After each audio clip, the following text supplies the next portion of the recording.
লা হাওলা ওয়ালা কুওয়াতা ইল্লা বিল্লাহ 499 বার পড়লে কি হয় জানলে আপনি অবাক হয়ে যাবেন। আমরা অনেক সময় কঠিন বিপদে পড়ে যাই, অনেক সময় হতাশ হয়ে যাই। ফ্রাস্ট্রেটেড পিপল, যারা সবসময় ডিপ্রেশনে থাকেন, সবসময় টেনশনে থাকেন, কি করবেন কোনো কুল কিনারা খুঁজে পাচ্ছেন না, বারবার বিপদ আসতেছে, হতাশ হয়ে যাচ্ছেন।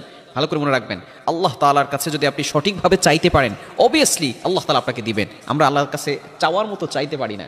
লা হাওলা ওয়ালা কুওয়াতা ইল্লা বিল্লাহ খুবই চমৎকার একটি বাক্য।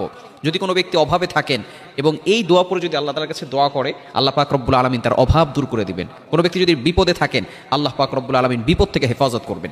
এই আমলটি কীভাবে করবেন আমি বলে দিলে আপনারা সুন্দর করে যদি আমলটা করতে পারেন, অবশ্যই কয়েকদিনের ভিতরে ভালো ফলাফল পাবেন। আমরা সঠিকভাবে এই আমলটি করার চেষ্টা করব। কিভাবে করবেন?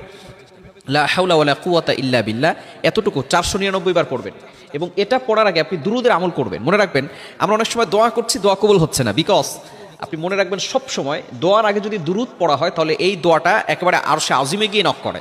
আর যদি আপনি দুরুদ না পড়েন তাহলে এই দোয়াটা মুআল্লাকুন, ঝুলন্ত অবস্থায় থাকে, পেন্ডিং বলেন আমরা। অনেক সময় দেখবেন আপনি মেসেঞ্জারে অথবা অন্য কোথাও আপনি মেসেজ পাঠিয়েছেন, যদি আপনার ফোনে অ্যামাউন্ট না থাকে তাহলে সেটা পেন্ডিং অবস্থায় থাকে, সেটা যায় না। ঠিক তদ্রুপভাবে আপনি যদি দুরুদ না পড়েন আর আল্লাহর কাছে দোয়া করেন, এই দোয়াটা কিন্তু আরশে আজিম পর্যন্ত পৌঁছাবে না, এটা মুআল্লাকুন, আসমানে গিয়ে ঝুলন্ত অবস্থায় থাকবে। দুরুদ পড়বেন, সাথে সাথে আল্লাহ পাক রব্বুল আলামিন সেই দোয়াটা অ্যাকসেপ্ট করে নেবেন, কবুল করে নেবেন। এজন্য যে আমলই করেন না কেন, শুরুতে আপনি দুরুদ পড়বেন। কোন দুরুদটা পড়বেন? আপনি দুরুদ ইব্রাহিম পড়তে পারেন। বিশেষ করে আমরা নামাজের ভিতরে দুরুদ পড়ি, আল্লাহুম্মা সাল্লি আলা মুহাম্মাদ ওয়া আলা আলি মুহাম্মাদ কামা সাল্লাইতা আলা ইব্রাহিম। এই দুরুদটি আমরা পড়ব। দুরুদ পড়ার পরে 499 বার লা হাওলা ওয়ালা কুওয়াতা ইল্লা বিল্লাহ এটা পড়বেন। পড়ার পরে আপনি লা হাওলা ওয়ালা কুওয়াতা ইল্লা বিল্লাহিল আলিয়্যিল আযীম পুরোটা একবার পড়বেন, তাহলে 500 বার হবে। এরপরে আপনি দুরুদ পড়ে আল্লাহর কাছে দোয়া করবেন। আপনি দেখবেন যা আল্লাহ তাআলার কাছে চাইবেন, আল্লাহ পাক রব্বুল আলামিন সকল চাওয়া পাওয়াগুলো আল্লাহ তাআলা কবুল করবেন।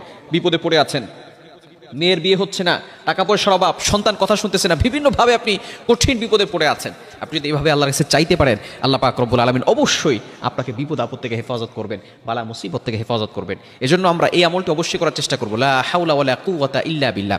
শুধু যে আপনি এশার নামাজের পরে এটা 499 বার পড়বেন বিষয়টা এমন নয়, আপনি এটা যে কোনো সময় পড়তে পারেন। বিশেষ করে এই আমলটি 499 বার পড়ার জন্য আপনি এশার নামাজের পরে পড়বেন। এছাড়া আপনি ফজরের নামাজের পরে 100 বার পড়তে পারেন, লা হাওলা ওয়ালা কুওয়াতা ইল্লা বিল্লাহিল আলিয়্যিল আযীম।